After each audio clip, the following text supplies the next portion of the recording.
오늘이 또 구정 명절날이죠. 명절날 이렇게 주 앞에 나오셔서 먼저 하나님 앞에 예배하는 여러분들에게 또 하늘의 은혜와 또 신령한 복과 기름진 복이 올 한 해 동안 여러분의 가정에 넘치기를 주님 이름으로 축복합니다. 우리 옆에 분들한테 한번 인사하겠습니다. 예수님과 함께 행복한 명절 되세요. 그렇게 한번 인사하겠습니다. 가족과 함께 예수님과 함께 즐거운 명절 보내시기를 바랍니다. 자, 오늘은 이제 본문을 중심으로 나를 웃게 하시는 하나님이라는 제목으로 은혜 말씀을 선포하겠습니다.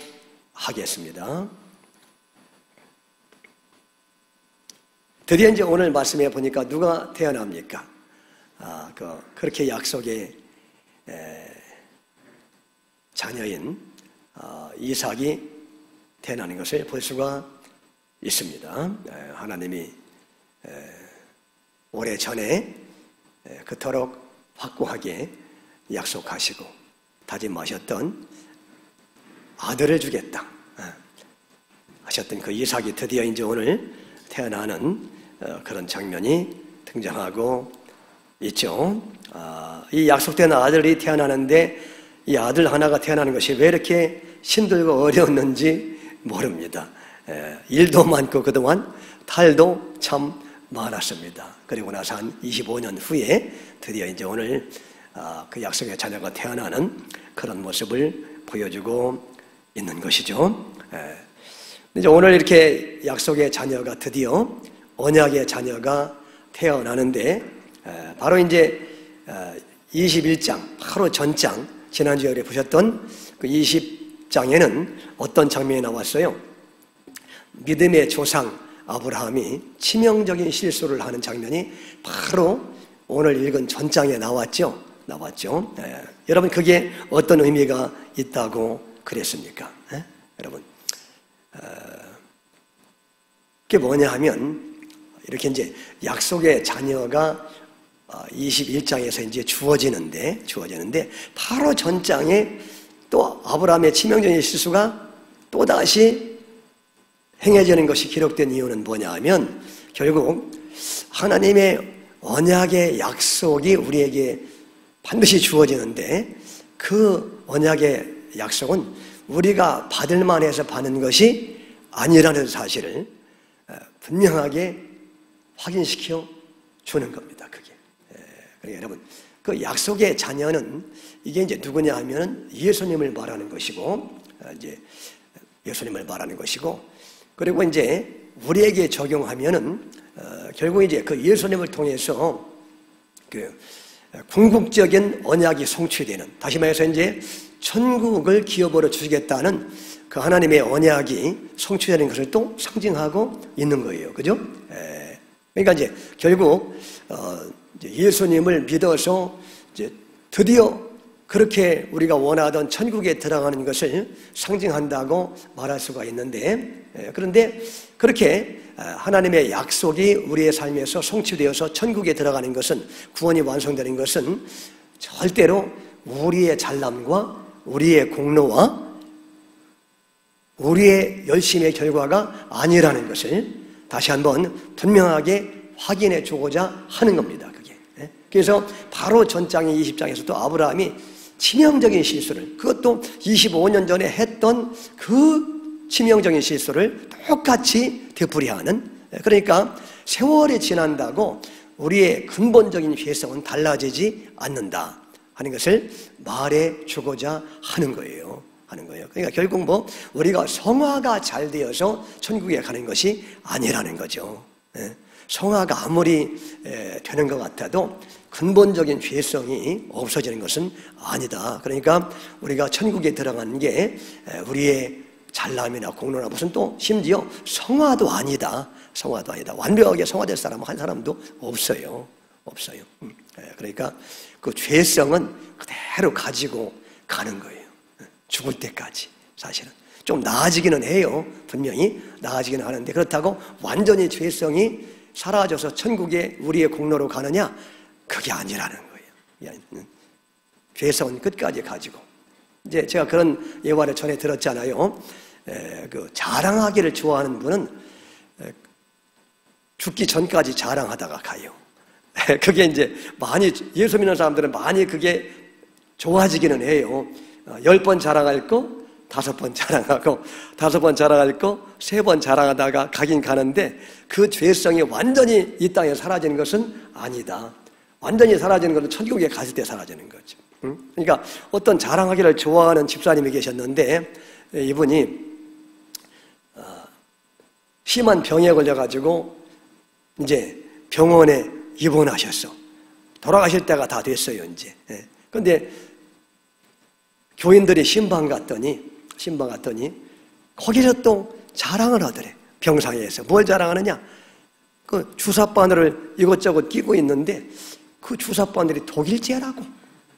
주사바늘이 독일제라고 또 자랑을 하더랍니다. 그래서 참 우리 인생은 그렇게 우리 죄성이 쉽게 없어지지 않는다 하는 그런 얘기죠.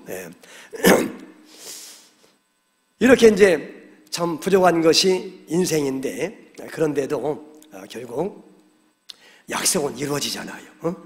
그렇게 아브라함이 치명적인 실수를 했는데 결국 약속은 그 다음 장인 오늘 21장에서 이루어지잖아요. 하나님의 약속은. 그러니까 하나님의 약속이 이루어지고 선물이 주어지는 게 이게 아브라함의 경건이나 아브라함의 잘남이나 아브라함의 어떤 그 도덕성 때문에 그런 것이 아님을 보여주는 겁니다. 전적으로 주님의 은혜임을 보여주고 있는 겁니다. 그 약속의 후손이신 진정한 이삭이신 예수님의 피공로 때문에 완벽하신 그분의 의로움 때문에 우리에게 결국 약속이 주어지는 거지 우리가 약속을 받을 만해서 약속을 받는 것은 아니다. 우리가 이 땅에서 복을 받는 것이 여러분들이 복을 받을 만한 일을 해서 받는 것이 아니고 예수님의 공로 때문에 복을 받고 천국에 가는 것도 우리가 완벽하게 성화되어서 우리가 너무 거룩하게 돼서 천국에 가는 것이 아니고 전적으로 예수님의 공로 때문에 가는 것임을 오늘 우리에게 말씀하기를 원하고 있는 겁니다. 그러니까 창세기 20장에서 아브라함이 실수를 하잖아요. 또 자기 부인을 누이라고 속여서 결국 왕에게 팔아먹고, 그죠? 그 얘기는 뭐냐면 이제 자기 아내도 결정적일 때는 이렇게 배신하고, 그리고 이제 그 아내를 통해서 약속의 자녀 메시아의 그 혈통이 태어난다고 했는데 뭐 그런 약속도 그냥 뭐 자기 위기 앞에서는 그냥 뭐 가차없이 뭉개잖아요, 그죠? 그러니까 뭐 예수님이고 하나님이고 사명이고 뭐 자기가 살려고 다 이렇게 여러분 짓밟아버리고 배신하고 그런 모습을 보여주고 있잖아요. 그러니까 20장의 말씀이 없었다면 우리는 또 아브라함이 꽤 괜찮은 사람이기 때문에 오늘 약속을 받는다고 착각할 뻔했어요. 그죠? 아브라함이 가끔 보면 또 괜찮은 부분들이 있잖아요. 네가 좋아하면 내가 우하리라. 괜찮잖아요. 믿음의 열매들이 가끔 있잖아요. 그죠? 그리고 그 배반했던 조카 롯이 또 포로로 잡혀갔다 보니까 318명 데리고 목숨 걸고 찾아가서 싸워서 이겨서 조카 롯을 데리고 오잖아요. 그 얼마나 훌륭한 모습이에요. 그리고 나그네를 또 정성껏 대접, 손까지 잡아서 대접하는 그런 모습을 보여요. 그런 모습 보면은 야, 아브라함이 이래서 믿음의 조상이구나, 이래서 약속을 받았구나, 그렇게 생각할 수 있는데 그런 생각을 버리라는 거지. 그게 아니라는 거예요. 그런 착각을 하지 말아라 하면서 그래서 이제 바로 이제 전장에서 아브라함이 또 치명적인 실수를 저지르는 25년 전에 저질렀던 그 큰 죄를 여전히 되풀이하는 그런 모습을 보여주고 있는 것입니다. 그러니까 여러분, 그 약속은 은혜로 받는 것이지 우리의 공로로 받는 것이 아니다 하는 것을 우리에게 확실하게 보여주고 있는 줄로 믿습니다. 아멘.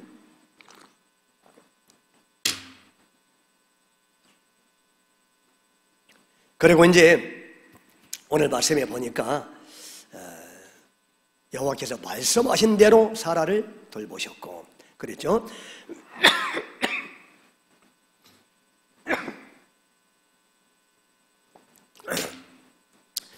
죄송합니다.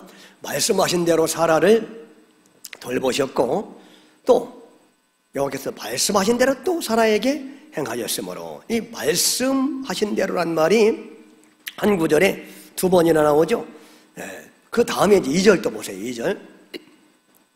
2절 봉독합니다. 사라가 임신하고 하나님이 말씀하신 시기가 되어 노년의 아브라함에게 아들을 낳으니 그렇게 여기도 또 말씀하신 시기가 되어서 그래서 이제 말씀하신 대로라고 한 말이 세 번이나 그렇게 등장하고 있습니다.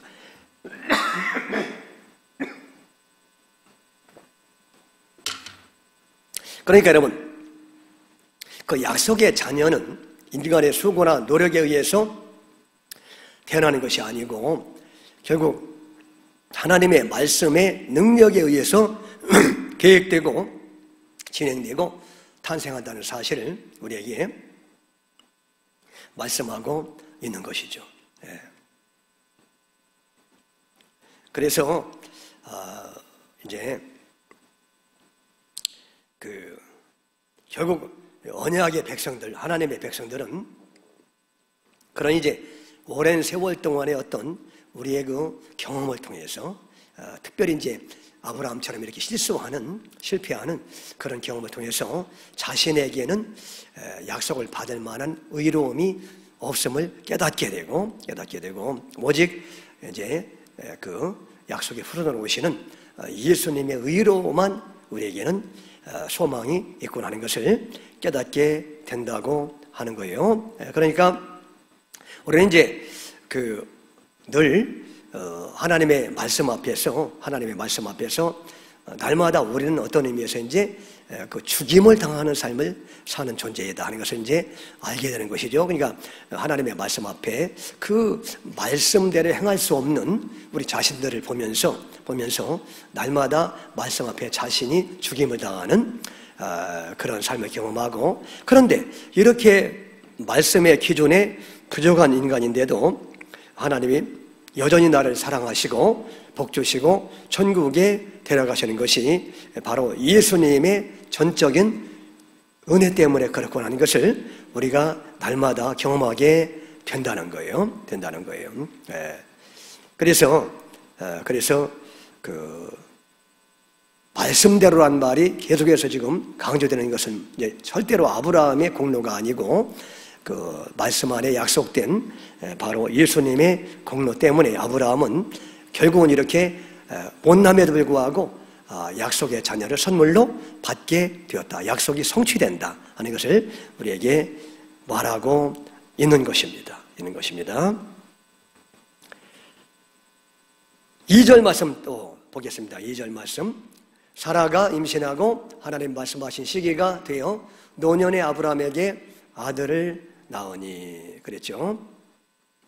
드디어 이제 그 아들을 낳게 되는데 그 이삭의 탄생은 바로 이제 앞으로 예수님이 이 땅에 탄생할 것을 예표하는 상징이라고 그랬죠. 그리고 예수님이 이 땅에 탄생함으로 말미암아 하나님의 언약 백성들이 또 탄생될 것을 예표하는 그런 상징이다. 그렇게 말할 수가 있습니다. 그래서 이제 그 이삭의 탄생의 내용과 이삭의 인생을 보면은 정확하게 예수님의 탄생의 모습을 비롯해서 예수님의 인생이 그 속에 정확하게 이렇게 묘사되는 것을 볼 수가 있습니다. 그래서 하나님이 후손을 주겠다 그렇게 말씀했을 때 이제 그게 사실은 예수님이었다고 그렇게 이제 갈라디아서에서 말씀하고 있는 거죠. 갈라디아 3장 16절 말씀을 보겠습니다. 갈라디아 3장 16절. 갈라디아 3장 16절 봉독합니다. 이 약속들은 아브라함과 그 자손에게 말씀하신 것인데 여럿을 가리켜 그 자손들이라 하지 아니하시고 오직 한 사람을 가리켜 내 자손이라 하셨으니 곧 그리스도라 그랬어요. 아브라함에게 내가 내 후손들을 주겠다, 내 자손들을 주겠다고 하나님이 약속했을 때 그 자손들이라는 게 사실은 그 단수라는 거예요. 단수. 한 사람이라는 거예요. 사실은 그게. 그래서 그 한 사람은 누구냐? 누구라고 그랬어요? 예수님이었다. 예수님이었다. 그래서 그 이삭은 바로 예수님을 예표하는 사람이었음을 사도 바울이 갈라디아서에서 그렇게 분명히 밝혀놓고 있습니다. 밝혀놓고 있어요. 그래서 바로 이삭은 예수님을 상징하는 인물이다 하는 것이고, 또 여러분 그 예수님이 탄생할 때 성령으로 잉태됐다고 했죠. 예수님이 성령으로. 근데 이삭도 결국 성령에 의해서 태어난 사람이다. 그렇게 말씀하고 있어요. 갈라디아서 4장 29절도 보겠습니다. 갈라디아서 4장 29절 보겠습니다. 시작. 그러나 그때에 육체를 따라 난 자가 성령을 따라 난 자를 박해한 것 같이 이제도 그러하도다. 그때는 뭐냐? 아브라함 때를 말하죠. 아브라함 때 육체를 따라 난 사람이 있었고 성령을 따라 난 사람이 있었다는 거예요. 아브라함의 후손 가운데, 아브라함의 자식 가운데 육체를 따라 난 사람이 누구예요? 이스마엘, 그죠? 여종을 통해서 낳은 사람, 이스마엘이 육체를 따라 낳은 사람이에요. 그런데 성령을 따라 낳은 사람은 누구예요? 이삭입니다. 이삭, 그죠? 이삭은 전혀 불가능한 가운데서 성령으로 결국은 낳게 된 사람이다. 그런 얘기죠. 그죠? 그래서 이삭도 성령으로 태어난 사람이고, 예수님도 성령으로 잉태된 분이셨고, 그러니까 이게 다 이렇게 일치하고 있죠. 그리고 예수님도 태어나기 전에 그 이름을 이렇게 지어라 이제 그랬잖아요.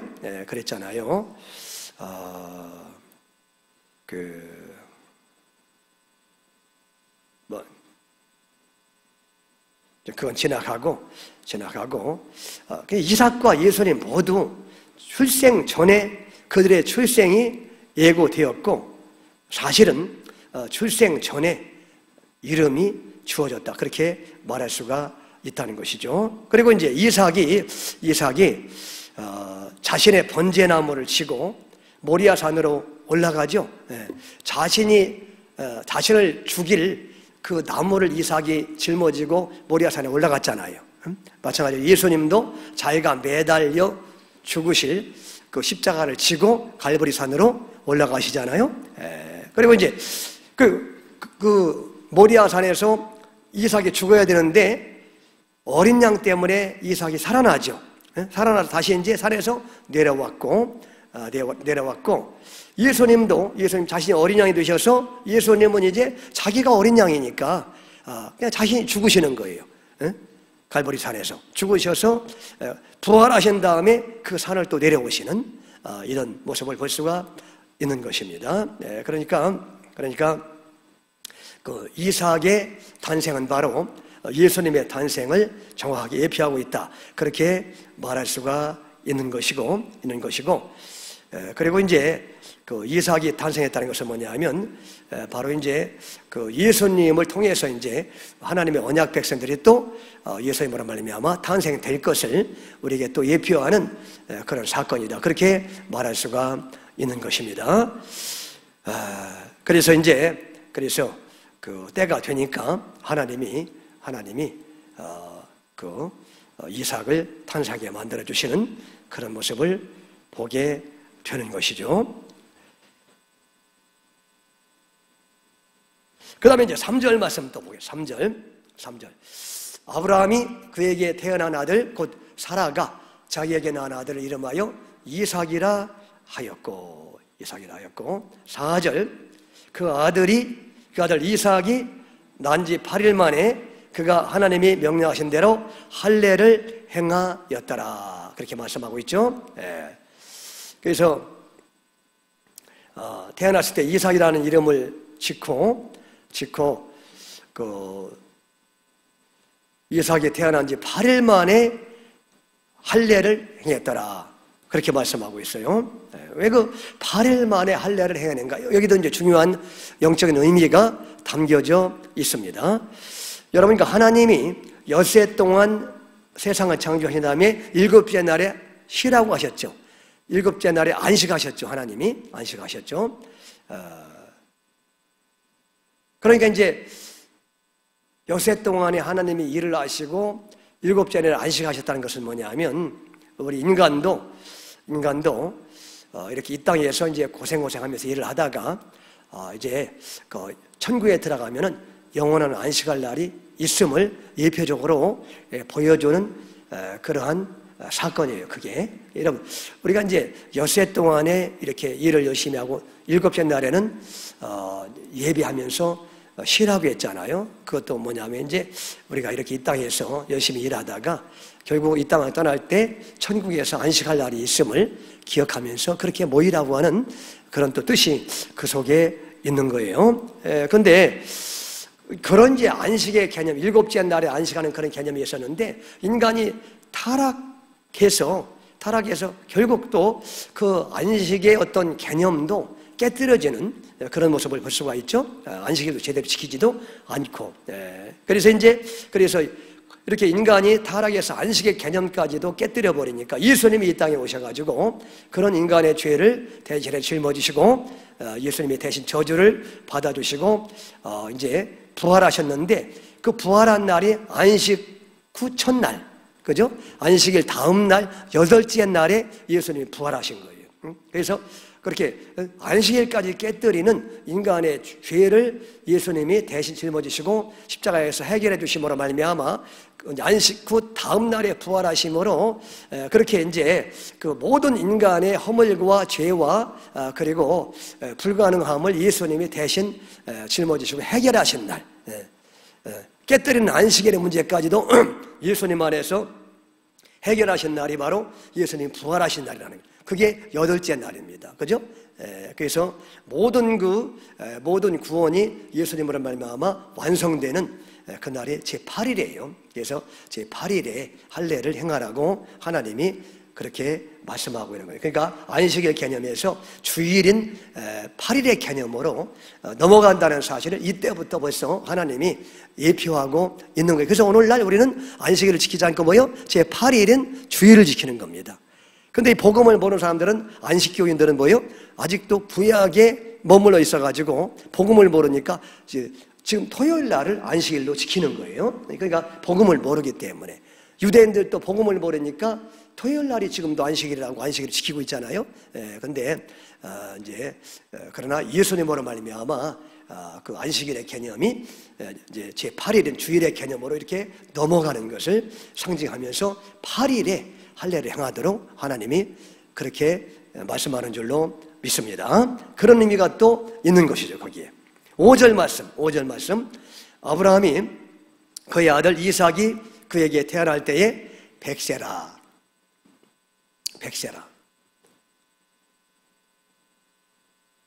6절 말씀.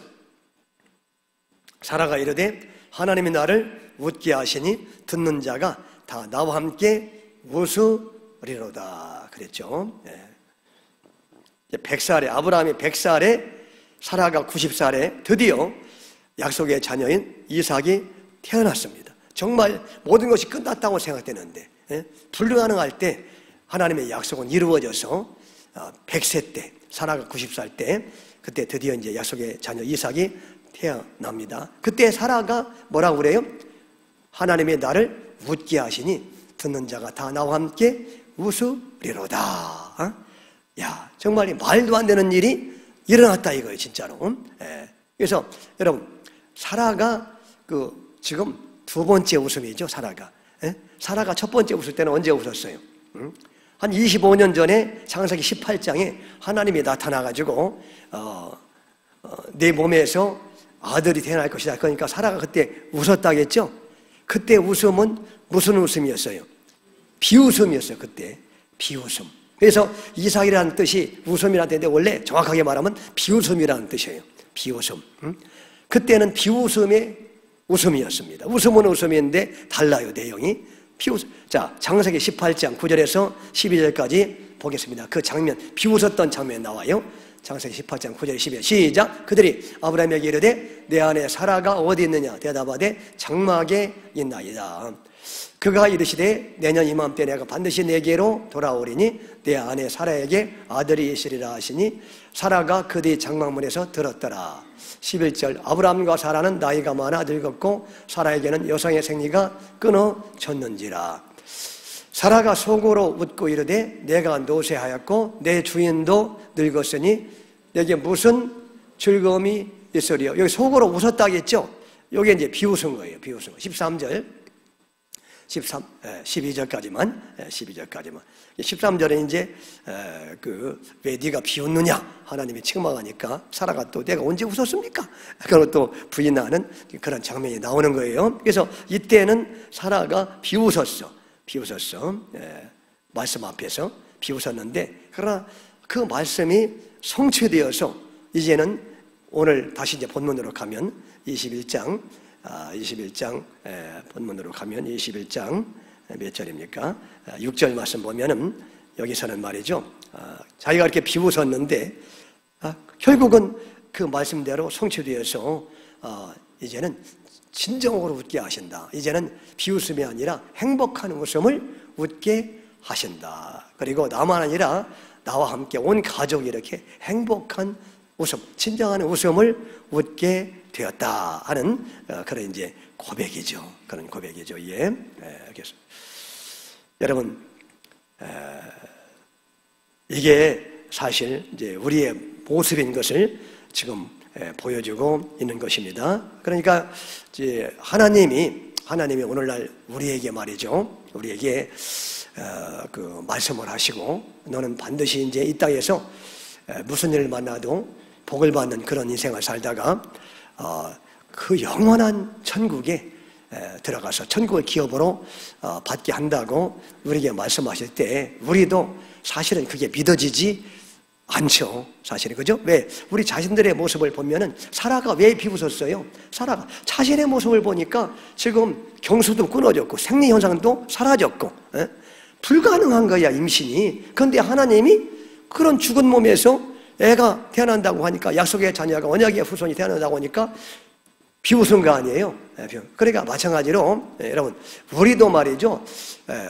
우리에게 하나님이 그러시는 거 아니에요? 우리에게 언약은 뭡니까? 예수님을 믿기만 하면 무슨 일을 당해도 다 복이 되게 하시고 이 땅을 떠날 때 지옥 가지 않고 그 놀라운 천국에 들어가서 예수님의 배우자의 신의 배우자로서 말이죠. 예수님의 신도로서 그러니까 하나님의 배우자로서 영원토록 천국에 살게 하신다. 그런 말씀 들을 때 우리도 사실 믿어지지 않죠. 그렇죠? 내 모습, 내 꼴을 보면은 여러분 그게 잘 믿어져요, 여러분? 잘 믿어지지 않지. 그래서 우리도 하나님의 약속을 때때로 비웃을 때가 많이 있다는 사실을 얘기하는 거예요. 그런데 그렇지만 하나님이 한 번 우리에게 구원을 약속했으면 언약을 했으면 하나님은 우리가 연약해도 우리가 비웃어도 우리가 자빠지고 넘어져도 반드시 하나님은 그 약속을 이루시는 언약의 하나님이시고 은혜의 하나님이시라는 것을 우리에게 말씀하고 있는 거예요. 아멘. 그러니까 죄는 사망을 죄는 절망을 낳지만 죄는 비웃음을 낳지만 우리가 예수님을 의지할 때 결국은 진정한 웃음을 우리가 웃게 된다 하는 것을 우리에게 말씀하고 있는 겁니다. 아멘. 네?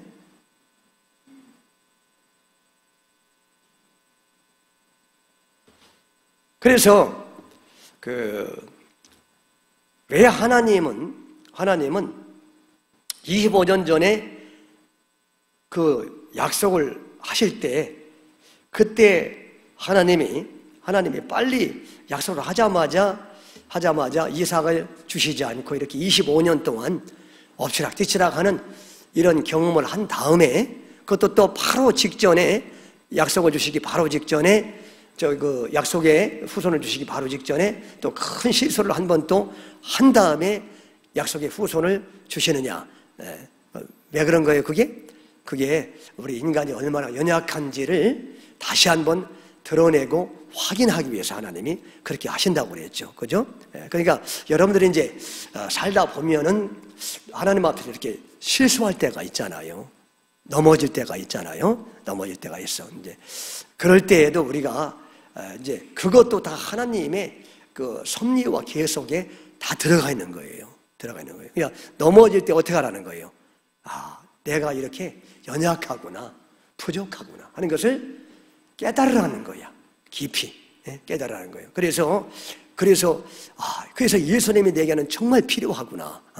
예수님이 아니면 정말 소망이 없구나. 이거를 넘어짐을 통해서 다시 한번 깊이 확인하라고 하나님이 25년의 기간을 주신 거예요. 그러니까 그 기간을 통해서 얼마나 우리가 연약한 존재인지를 계속해서 깨달아 가라고 하나님이 하시는 것이죠. 그럼에도 불구하고 그럴 때마다 하나님 앞에 정말 가슴을 치면서 회개하면서 하나님 앞에 부족하고 연약함을 고백하고 죄인임을 고백하면서 예수님을 붙잡으면은 주님이 또 그런 모습을 기뻐하시고 결국은 이렇게 예수님 때문에 약속이 반드시 이루어지게 만드는 하나님의 축복을 받고 천국에 가게 하는 그런 은혜가 임한다는 사실을 우리에게 보여주고 있는 것입니다. 아멘.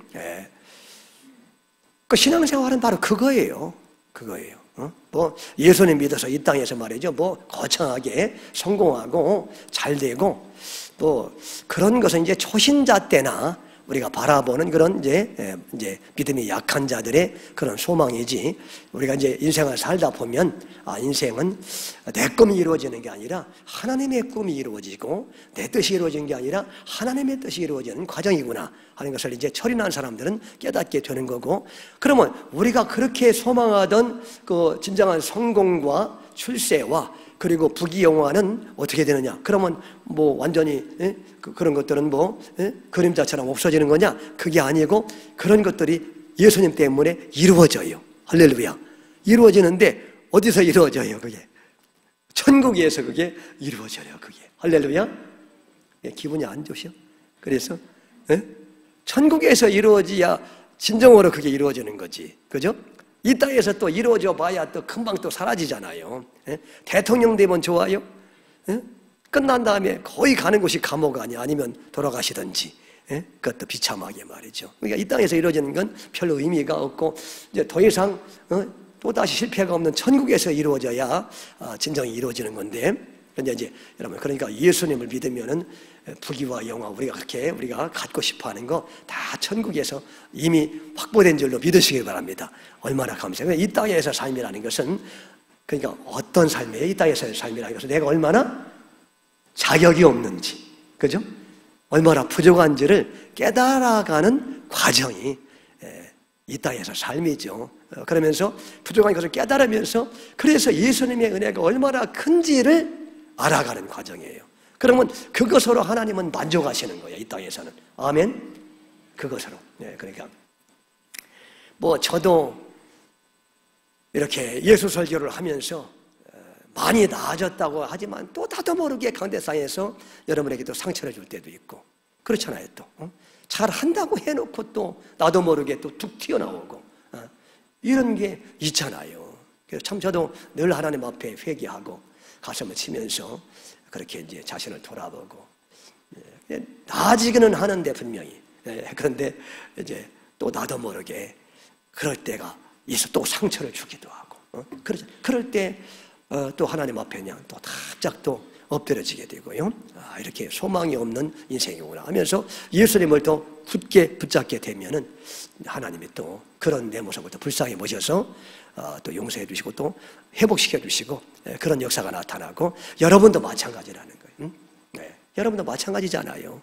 우리가 똑같은 인간들입니다. 다 여러분도 하나님 앞에 결심도 하고 잘해보자고 하다가도 또 이렇게 넘어지고, 그러면은 여러분 그럴 때 너무 여러분들이 낙심하지 말라는 거예요. 근데 너무 낙심이 되죠.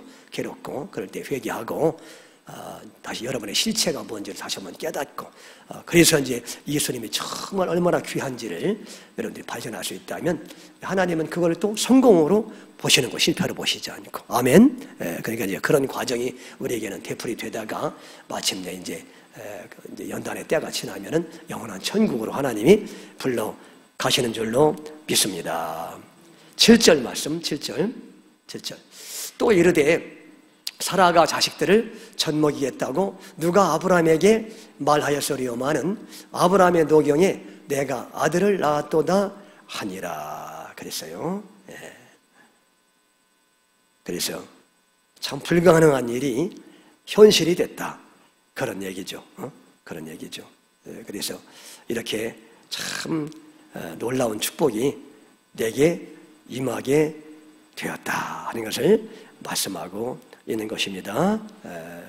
그러니까 이제 그런 과정이 없으면 우리는 잘난 맛에 살다가 영원한 지옥에 들어가는데, 그런 실패의 과정이 있었기 때문에 예수님을 붙잡게 되고 자신을 낮추게 되는 것이고, 그리고 이제 그런 이제 삶을 우리가 경험하면서 살다 보면은 다른 사람의 어떤 실패나 다른 사람의 실수를 우리가 어떻게 돼요?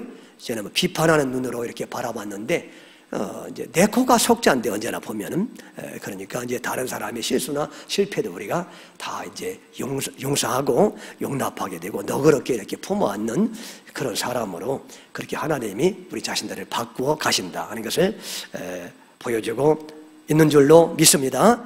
그래서 예수님의 복음을 깨닫는 교회, 예수님의 은혜가 선포되는 교회는 이렇게 남의 허물과 죄를 덮어주는 그런 교회가 돼갈 수밖에 없다.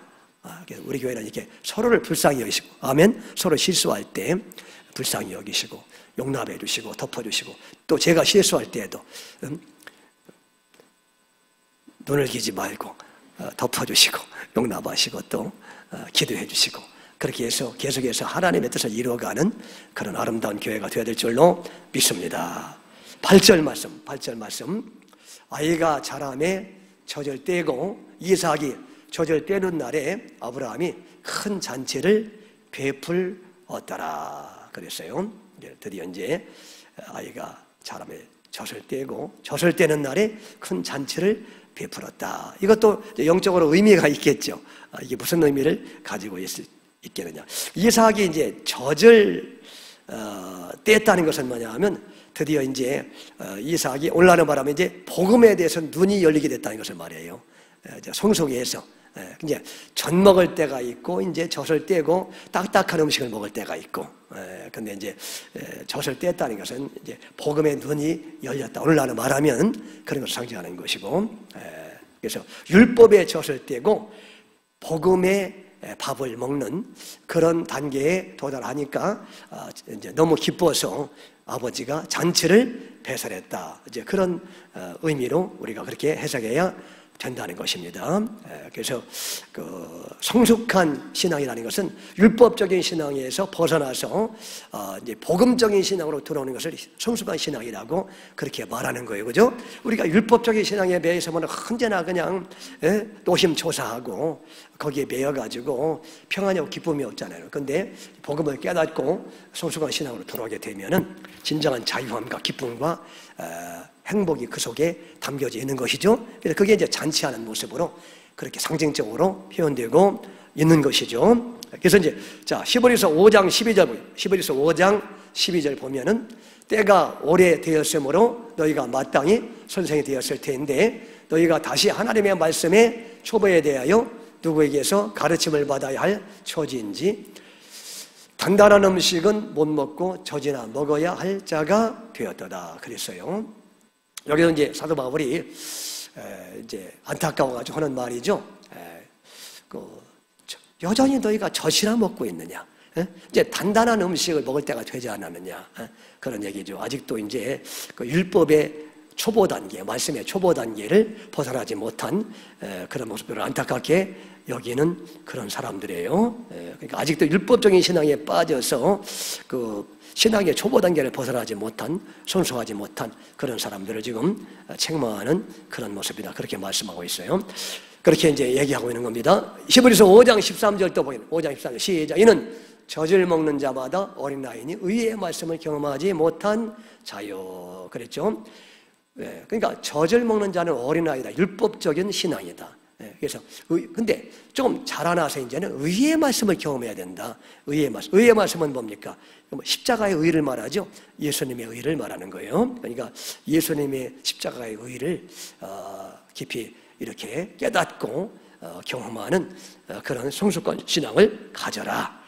율법적인 신앙을 끊어버리고 이제는 복음 안에서 진정한 자유함과 기쁨을 누려야 된다. 그런 말씀이죠. 그런 말씀이죠. 그래서 이삭이 그런 이제 어린애와 같은 그런 신앙의 단계를 벗어나서 단단한 식물을 먹을 때가 되어서 이제는 젖을 떼고 잔치를 벌이는 그런 모습으로 지금 나타나고 있는 것입니다. 하나님이 오늘 우리에게도 이런 신앙을 요구하시는 거예요. 그죠? 우리가 여전히 율법적인 신앙에서 이제 매여 있다면은 벗어나서 이렇게 진정한 자유함과 진정한 기쁨과 여유가 있는 그리고 진정한 행복이 있는 그런 복음 안에서의 신앙으로 여러분들이 소송하기를 바랍니다. 그 자리에 나가시기를 바랍니다. 그래서 이제 어떤 일을 만나도 여러분 자신의 부족함을 깨닫고 그래서 예수님 붙잡을 수 있다면 그게 이제 감사한 신앙으로 감사한 일로 그렇게 바뀌게 되는 것이고 또 이제 그런 것들을 우리가 자주 경험하니까 다른 사람이 실수할 때에도 더 이상 정죄하지 않고 오히려 격려해주고 또 예수님을 붙잡도록 그렇게 만들어주는 그런 단계를 우리가 나가게 돼야 된다는 것을 말씀하고 있어요. 그럴 때 그런 공동체 안에 은혜가 충만하고 늘 잔치하는 분위기가 되고 늘 격려하고 세워지는 아름다운 분위기가 되어서 하나님의 교회는 든든하게 세워지게 되고 여러분의 인생에 진정한 하나님의 축복이 넘치게 될 줄로 믿습니다. 아멘. 그런 삶을 사시기를 주의 이름으로 축원합니다. 오늘 말씀을 기억하면서 내 주 예수